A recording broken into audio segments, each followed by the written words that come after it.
Morning and welcome back to the new vlog friends. So मी नेहा आणि आपल्या Marathi YouTube चॅनलमध्ये तुम्हा सर्वांचं स्वागत आहे. मला पुण्यात येऊन 2 वर्ष झाले आहे आणि मी कधीच गणपतीच्या विसर्जनासाठी गेली नाहीये. सो मी यांना बऱ्याच वेळा सांगितलं आणि फायनली आमचं डिसाईड झालंय की आम्ही जे काही आहे ते मेन पुण्यात जातोय विसर्जनासाठी. आणि मला नाही माहिती आता मी तिकडे शूट करू शकते की नाही, कारण असं ऐकून आहे की बऱ्यापैकी गर्दी असते तिकडे. पण मला जेवढं शक्य होईल तेवढ्या गोष्टी मी शूट करण्याचा प्रयत्न करेल आणि त्या सुद्धा तुमच्यासोबत शेअर करेल. सो ब्लॉग एंडपर्यंत नक्की बघा. आणि ठीक आहे, तर मग आता रेडी वगैरे झालोय आम्ही. संध्याकाळचे 4-1 वाजले आहे आणि आम्ही आता तिकडेच जाण्यासाठी निघतोय. सो आम्ही इथून जमलं तर मेट्रोनेच जाणार आहे, कारण तिकडे पार्किंगचा वगैरे पण भरपूर असा इश्यू होतो. तर ठीक आहे, आम्ही आता मेट्रोने जाताना कुठल्या कुठल्या गोष्टी होतात किंवा मेट्रोचं कसं काय आहे किंवा तिकडे जाऊन सुद्धा कुठे जायचं काय जायचं ह्या सुद्धा गोष्टी मी तुमच्यासोबत शेअर करेल. सो ब्लॉग एंडपर्यंत नक्की बघा. तर ठीक आहे फ्रेंड्स, आता आम्ही घरून निघालो होतो आणि बघू शकताय तुम्ही रस्त्यात सुद्धा बऱ्यापैकी आज तर गर्दी असणारच होती, पण छोटे मोठे गणपती विसर्जनासाठी सुद्धा लोक जमा झाले होते. त्यानंतर आम्हाला सर्वात जवळचं जे काही मेट्रो स्टेशन होतं ते PCMCचं होतं. सो आम्ही तिथपर्यंत बाईकने गेलो आणि मग तिथून पुढे जे काही आम्ही मंडईला वगैरे जाणार होतो तर ते आम्ही मेट्रोने जाणार होतो. सो हे PCMCचं मेट्रो स्टेशन आहे. आता इकडे आल्यानंतर आम्ही जे काही होतं ते आमचं तिकीट ऑनलाईन बुक करून घेतलेलं. तिथे बऱ्यापैकी गर्दी असल्यामुळे त्यांनी ना जागोजागी स्कॅनर वगैरे लावून ठेवले होते तिकीट ऑनलाईन बुक करण्यासाठी वगैरे, बट मे बी ते जाम असल्यामुळे ऑनलाईन तिकीट बुक नाही झालं. सो जे काही तिकीट काउंटर होतं तिकडे जाऊन सुद्धा बऱ्यापैकी लाईन होती, तर आम्ही तिकडे थांबून जे काही आपलं तिकीट्स वगैरे होते. तर ठीक आहे, इकडे तिकीट्स वगैरे बुक करण्याची जी काही प्रोसेस आहे ती खूपच सोपी आहे. सो याचं डिटेल व्लॉग की मेट्रोला जायचं कसं, तिकडे तिकीट वगैरे बुक करण्याची प्रोसेस किंवा काय, या सगळ्या गोष्टींचा डिटेल व्लॉग मी एखाद दिवशी नंतर परत बनवेल. सो आम्ही आज पटकन इकडे तिकीट्स वगैरे बुक केले आमच्या दोघांचे आणि काहीतरी अराउंड 42 रुपीजमध्ये दोघांचं तिकीट होतं. सो अफोर्डेबल पण आहे आणि बाकी पार्किंगचा वगैरे पण काही इश्यू होत नाही. त्यानंतर इकडे आमची मेट्रो वगैरे आली आणि आम्ही नंतर इकडे कसबा पेठेच्या मेट्रो स्टॉपला उतरलो. आणि जे काही हे मेट्रो स्टेशन आहे ते पूर्ण अंडरग्राऊंड आहे. त्यानंतर आम्ही कसबा पेठेत उतरल्यानंतर आम्ही ॲक्च्युली फोनमध्ये ना मॅप ऑन केला होता आणि त्या डिरेक्शननुसार आम्ही जात होतो. आणि तुम्ही बघणार तर इथे जागोजागी प्रत्येक ठिकाणी अंतरावर भरपूर असे गणपती होते. सो इथून अशी काहीशी आमची गणपतीची मिरवणूक किंवा जे काही विसर्जनची मिरवणूक होती ती सुरू झाली होती. सो आता या ॲज इट इज क्लिप मी तुमच्यासोबत शेअर करणार आहे. सो इथे जे काही बऱ्यापैकी गणपती होते ना त्यांचं विसर्जन किंवा मिरवणूक ही सकाळीच सुरू झाली होती. आणि जे काही उर्वरित गणपती होते, जे काही मानाचे 5 गणपती, जसं की आपलं तुळशीबागचा गणपती असतो, नंतर कसबा पेठेतला गणपती असतो, आपलं दगडूशेठ हलवाई वगैरे, हे 3-4 जे काही गणपती आहे त्यांची मिरवणूक इव्हिनिंगला निघत असते. सो अराउंड आम्ही इथे 6 वाजेपर्यंत पोहोचलो होतो मेट्रोने. आणि नंतर जे काही आहे म्हणजे मिरवणूक सुरू झालेली होती आणि एकाच लाईनीत अगदी सगळे गणपती जे काही होते ते लक्ष्मी रोडवर आलेले होते. सो इथून असे काही सगळे प्रत्येक गणपती आणि त्यांचे ढोलपथक त्यांच्या पुढे जे काही चालू होतं या सगळ्या गोष्टी. सो ह्या सगळ्या गणपतींची मिरवणूक आणि त्यांचे ढोलपथक जे काही प्रोग्राम आहे ढोलपथकचा वादांचा वगैरे, त्या सगळ्या क्लिप मी आता तुमच्यासोबत ॲज इट इज शेअर करते आहे. सो ब्लॉग एंडपर्यंत नक्की बघा आणि आवडल्यास लाईक शेअर कमेंट करायला सुद्धा विसरू नका. सो फ्रेंड्स, जसं की मी तुम्हाला मगाशीच सांगितलं की ह्या सगळ्या ज्या गणपतींची मिरवणूक आहे ही लक्ष्मी रोडवरूनच जाते. एकामागे एक लाईनीत सर्व गणपती असतात. तसेच त्यांचे ढोलपथकसुद्धा गणपती मागे आणि ढोलपथक पुढे अशा पद्धतीने त्यांची अरेंजमेंट केलेली असते. आणि गर्दी भरपूर असल्यामुळे आम्ही विचार केला की एक सेफ जागा पकडून आम्ही एकाच ठिकाणी थांबलो आणि तिथूनच जी काही मिरवणूक वगैरे होती ती आम्ही बघितली होती.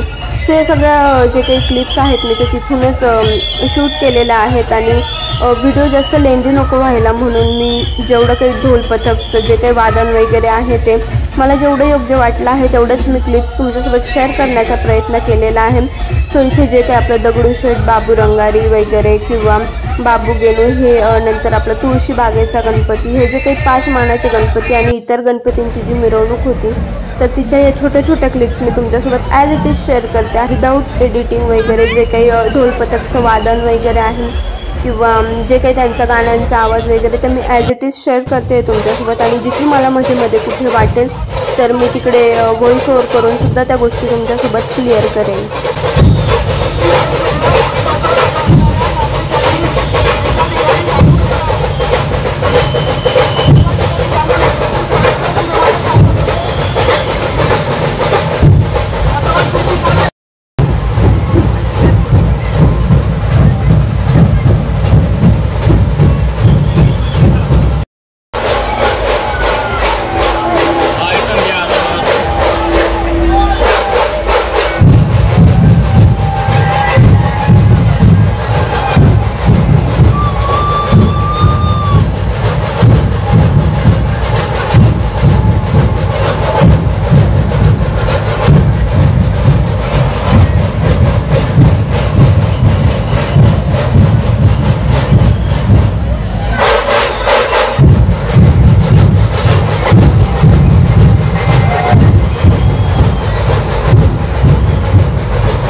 सो खरं तर मला आता इथे एक गोष्ट सांगावीशी वाटेल की ज्यावेळी आपण असं हे ढोल पथक बघितलं किंवा जे काही ढोल ताशाचं वादन वगैरे बघितलं, तर त्यावेळी आपल्याला असं वाटतं की ही लोक बऱ्यापैकी त्यांच्या आनंदासाठी किंवा एक त्यांचा इंटरेस्ट म्हणून करत असतात. बट खरं सांगायला गेलं तर ह्या गोष्टींमागे बऱ्याचशा गोष्टी अशा आहेत की एकतर हे ढोल ताशा वगैरे हे आपले पारंपरिक वादन आहेत आणि म्हणजे याच्या मागे एक कारण असं की ज्यावेळी आपण ढोल ताशाची जी काही लय शिकत असतो त्यावेळी आपल्याला ताळमेलात म्हणजे अनेक लोक ही एकाच वेळी हे वादन वाजवत असतात आणि अनेक लोकांसोबत ताळमेळ ठेवून ते एकाच लयीने वादन वाजवण्याच्या गोष्टीसुद्धा आपण शिकत असतो. खरं तर मी कॉलेजला असताना ढोल वगैरे वाजवलेला आहे ज्यावेळी आमचं काही ॲन्युअल डेज वगैरे असायचे आणि इथे खूप लहान लहान मुलंसुद्धा आता मी ज्यावेळी मिरवणुकीत बघितलं की खूप लहान लहान मुलंसुद्धा इथे एवढी मोठी मोठी ढोल आहेत ती अगदीच म्हणजे स्वतःच्या कमरेला बांधून वगैरे अगदी तालात ते ढोल वगैरे वाजवत होते. आणि एकतर खूप लहान मुलगा इथे होतात म्हणजे मी बघितलेलं आहे की ताशा वाजवणंसुद्धा खूप काही सोपं नसतं. ते जे एक लयमध्ये किंवा जी त्याची तर्री म्हणजे त्याची जी एक लय आहे ना तर त्याला तर्री म्हटलं जातं आणि ते वाजवणं पण बऱ्यापैकी अवघड असतं आणि इथे खूप लहान मुलगा ते वाजवत होता हे बघून खरंच खूप कौतुक वाटत होतं. की म्हणजे आजकालच्या मुलांना आपण बऱ्याच वेळा म्हणतो की त्यांना फोनच लागतो किंवा टी व्हीच लागते, बट अशी पण भरपूर मुलं आहेत की ज्यांना या सगळ्या गोष्टींमध्ये सुद्धा इंटरेस्ट आहे. सो काल हे बघून खरंच खूप छान वाटलं आणि इवन मला माझे कॉलेजचे डेजसुद्धा आठवले की ज्यावेळी मी ढोल पथकमध्ये होती आणि जे काही ढोल वगैरे वाजवलं होतं. सो ह्या म्हणजे जे काही हे ढोल पथक वगैरे आहे ना तर याच्यातसुद्धा बऱ्याचशा गोष्टी आहेत की स्वतःचं ढोल आपण स्वतःच उचलायचं असतं किंवा ते कमरेला व्यवस्थित त्याच्या एका रीतीने किंवा पद्धतीने बांधायचं असतं. ते जे काही टिपरू असतं ते ढोल वाजवण्याची जी काही स्टिक असते त्याला टिपरू बोललं जातं. तर त्या सगळ्या गोष्टी असं खाली पडू न देणं किंवा त्यांना पाय न लागू देणं त्यांचं म्हणजे जे काही एक खूप रिस्पेक्ट असतो ह्या गोष्टींनासुद्धा. आणि काल ह्या सगळ्या गोष्टी बघून म्हणजे बाप्पाच्या वातावरणासोबत या सगळ्या गोष्टी तिथे खरंच खूप जास्त इफेक्टिव्ह वाटत होत्या, खूप छान वाटत होतं. सो मला वाटलं की ही सुद्धा गोष्ट मी तुमच्यासोबत शेअर करावी. अगदी लहान लहान मुलंसुद्धा तिथे ढोल ताशा वगैरे वाजवत होते आणि वातावरण खरंच खूप छान होतं तिथे. म्हणजे असं म्हणतात जनरली की खूप गर्दी आहे जाणं टाळावं वगैरे. ठीक आहे, आपल्यासोबत कोणी वयोवृद्ध माणसं आहे किंवा लहान मुलं आहे तर त्यावेळी आपण ह्या गोष्टी टाळू शकतो आहे. बट जर आपल्याला पॉसिबल असेल तर खरंच ह्या गोष्टी जाण्यासारख्या असतात आणि जाऊन बघण्यासारख्या, दोन गोष्टी शिकण्यासारख्यासुद्धा असतात. सो छान वाटलं मला काल इथे जाऊन. खरं तर मी पुण्याच्या ह्या मिरवणूकबद्दल फक्त ऐकून होती किंवा पुण्याचं ढोल पथक, पुण्याचं ढोल वादन वगैरे, पण काल ह्या गोष्टी मी प्रत्यक्षात अनुभवल्या आणि खरंच खूप छान वाटलं मला या गोष्टी बघून. सो त्यासुद्धा मला तुमच्यासोबत शेअर करावं असं वाटलं इथे.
आणि ठीक आहे, हे जे पथक होतं ना तर हे वाहेगुरु नावाचं पथक होतं.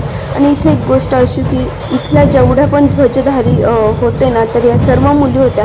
आणि मला माहिती, मी एक वेळा हे ध्वज हातात घेतला आहे. हे बऱ्यापैकी जड असतं, याला बॅलन्स करणं खूप अवघड असतं. आणि इथे ऑलमोस्ट आता काहीतरी 12 की 15 ध्वज होते आणि प्रत्येक ध्वजधारी ही मुलगीच होती. सो खूप छान पद्धतीने त्या ध्वज वगैरे जे काय होतं त्या नाचवत होत्या. आणि खूप बऱ्यापैकी मोठं पथक होतं हे, म्हणजे ऑलमोस्ट 400 लोक होते तिथे. आणि बऱ्यापैकी यांचं ढोल टाळ वगैरे सगळे वाद्य यांनी वाजवले होते त्यांच्या पथकामध्ये. तर छान होतं हे सुद्धा पथक, मला खूप आवडलेलं तिथे.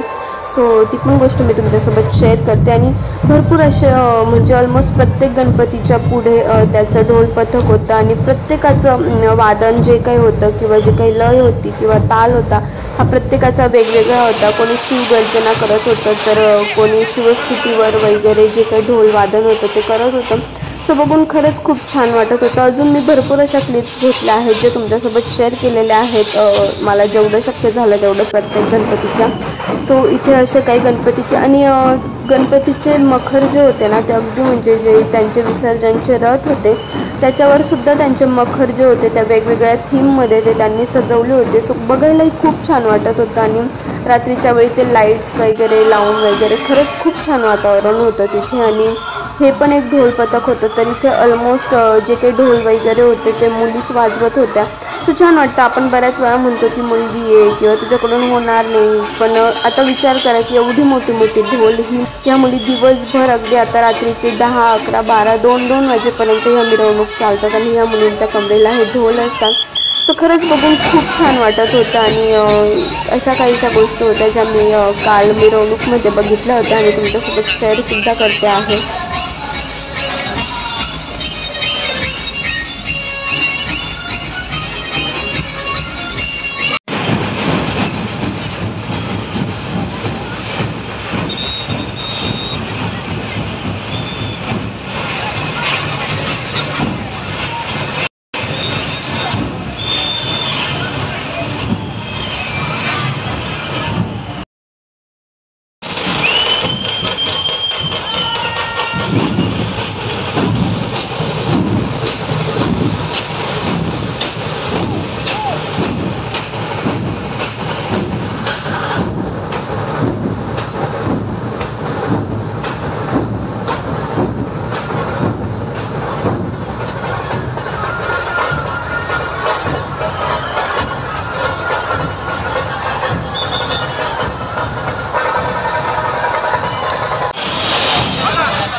तर ठीक आहे फ्रेंड्स, ही जी काही मिरवणूक होती आपल्या बाप्पाच्या विसर्जनाची ही अगदीच पहाटेपर्यंत चालते. आणि एवढा वेळ आम्हाला तिथे राहणं शक्य नव्हतं. सो आम्ही 12, 12:30पर्यंत रिटर्न झालो होतो. आणि खरं तर अशा काही क्लिप्स होत्या ज्या मी तिथून घेतल्या होत्या काल मिरवणुकीतून. आणि व्हिडिओ बऱ्यापैकी लेंदी होत होता. सो मी त्या ज्या काही क्लिप्स होत्या त्या कट करून किंवा होईल शक्य तेवढ्या छोट्या करून तुमच्यासोबत शेअर करण्याचा प्रयत्न केला आहे. आणि खरं तर हा माझा पहिलाच अनुभव होता की तिकडे जाऊन खरं तर मी स्वतःसुद्धा पहिल्यांदा ही मिरवणूक बघितली. आणि त्यात मी ह्या क्लिप्स ज्या आहे व्हिडिओजच्या त्या तुमच्यासाठी घेतल्या की ठीक आहे, जे काही आपली यूट्यूब फॅमिली त्याच्यासोबत पण बऱ्यापैकी लोक ही पुण्याच्या बाहेरची सुद्धा आहे. सो त्यांच्यासाठी मी हा व्हिडिओ बनवण्याचा प्रयत्न केला आहे की ह्या सगळ्या गोष्टी अशा असतात गणपतीमध्ये. सो अशी काहीशी होती आपली बाप्पाची मिरवणूक किंवा पुण्यातील ढोल पथकची झलक जी मी तुमच्यासोबत खूप थोडक्यात शेअर करण्याचा प्रयत्न केला आहे. खरं तर सगळ्याच गोष्टी शेअर केल्या असत्या तर मे बी कदाचित तुम्हाला व्हिडिओ तितकाच बोर पण झाला असता, कारण बऱ्यापैकी ढोल पथक वगैरे त्याच गोष्टी शेअर केल्या आहेत किंवा जे काही आपल्या बाप्पाचे मखर रथ आहेत त्या सुद्धा गोष्टी मी तुमच्यासोबत इथे शेअर करण्याचा प्रयत्न केला आहे। सो फ्रेंड्स, असा काहीसा होता आपला आजचा व्हिडिओ, ज्यात मी तुमच्यासोबत पुण्यातील गणपतींची मिरवणूक किंवा ढोल पथक हे सादर करण्याचा प्रयत्न केला आहे। आणि ठीक आहे, जर तुम्हाला आजचा व्हिडिओ आवडला असेल तर व्हिडिओला लाईक शेअर कमेंट नक्की करा आणि जर तुम्ही आपल्या चॅनलवर नवीन असाल तर प्लीज आपल्या चॅनलला सबस्क्राईब करून घ्या, म्हणजे असेच माझे नवनवीन व्हिडिओ देखील तुम्हाला बघायला मिळतील। Thank you so much for watching, bye.